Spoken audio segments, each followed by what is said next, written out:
నమస్తే, welcome to our channel Bhuvaneshwari's kitchen. ఈరోజు మన కిచెన్లో మటన్ లివర్ కర్రీ చేసుకుందామండి.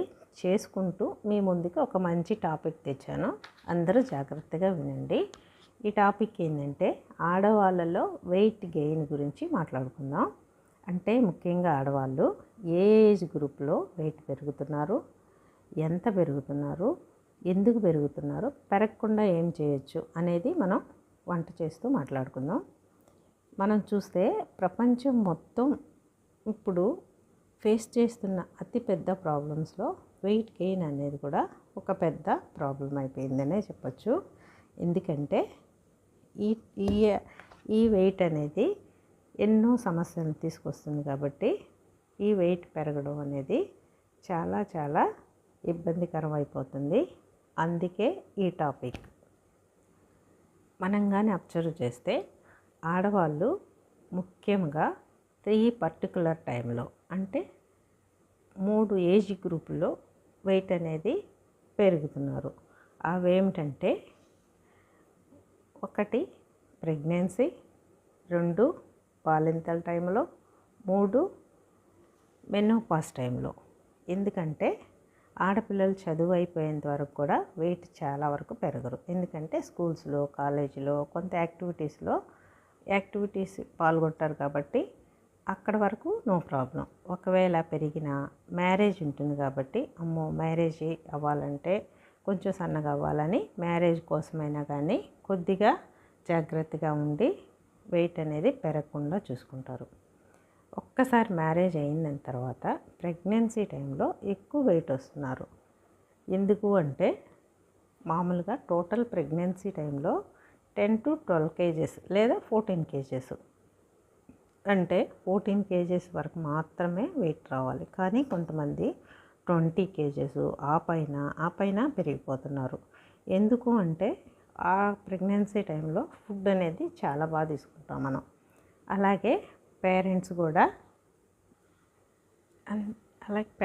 కూడా జాగ్రత్తగా బాగా ఫుడ్ అనేది వాళ్ళని కేరింగ్గా చూసుకోవడం ఉంటుంది. అలాగే పని చేయడం కూడా ఆపేస్తున్నారు. ఎందుకంటే పని చేస్తే, అంటే బరువులు ఎత్తితే లేదా ఎక్కువ పని చేస్తే ఏమన్నా ప్రాబ్లం వస్తుందేమో ప్రెగ్నెన్సీకి అని చిన్న చిన్న పనులు కూడా ఆపేసి ఫుడ్ మాత్రం బాగా తీసుకుంటున్నారు. ఫుడ్ అంటే పాలు, గుడ్లు అన్నీ తీసుకుంటారు. అలాగే ఫ్రూట్స్ తీసుకోకుండా జ్యూసులు తీసుకుంటున్నారు. ఒకవేళ జ్యూస్ తీసుకున్నా కానీ మంచిదే, కానీ దాంట్లో షుగర్ యాడ్ చేస్తారు. మళ్ళీ అట్లా షుగర్ యాడ్ చేయడము, అట్లా ఎక్స్ట్రా ఫుడ్ అనేది చేరిపోతుంది. పనులు చేసుకోవట్లేదు కాబట్టి అన్నీ కలిసి అలా ఎక్కువైపోతూ ఉందన్నమాట. అట్లా కాకుండా ఇంటి పనులు, అంటే నార్మల్గా ఇంట్లో ఉండే పనులన్నీ కూడా చేసుకోవచ్చు. చేసుకుని జాగ్రత్తగా ఫుడ్ అనేది జాగ్రత్తగా తీసుకుంటూ 10 to 14 kgs లోపల కానీ పెరగగలిగితే ఏమవుతుందంటే ఈ బేబీ పుట్టిన తర్వాత బేబీ ఒక 3 kgs ఉంటుంది. అలాగే ప్లజెంటా, అమ్నైటిక్ ఫ్లూయిడ్ ఇవన్నీ కలిసి 5 to 6 kgs దాకా మనకి బయట వచ్చేస్తాయి.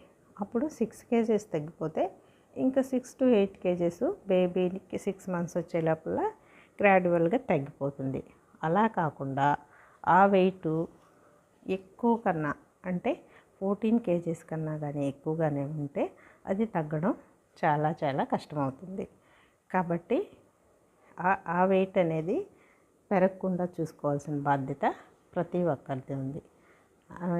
ఇలా మనం ఈ టాపిక్ గురించి, ప్రెగ్నెన్సీ టాపిక్ గురించి మాట్లాడుకున్నాం. తిరిగి మళ్ళీ మనం బాలింత టైంలో వెయిట్ రాకుండా, బాలింత టైంలో ఎందుకు వెయిట్ వస్తున్నారు, వెయిట్ రాకుండా ఏం చేద్దాం అనేది ఇంకో వీడియోలో మాట్లాడుకుందామండి. Thanks for watching. అందరూ లైక్ అండ్ సబ్స్క్రైబ్ చేయండి. ఇవన్నీ కూడా, ఈ టాపిక్స్ అన్నీ కూడా మంచి టాపిక్స్ అన్నీ మనం మాట్లాడుకోవాలంటే తప్పకుండా లైక్ చేయండి, సబ్స్క్రైబ్ చేయండి.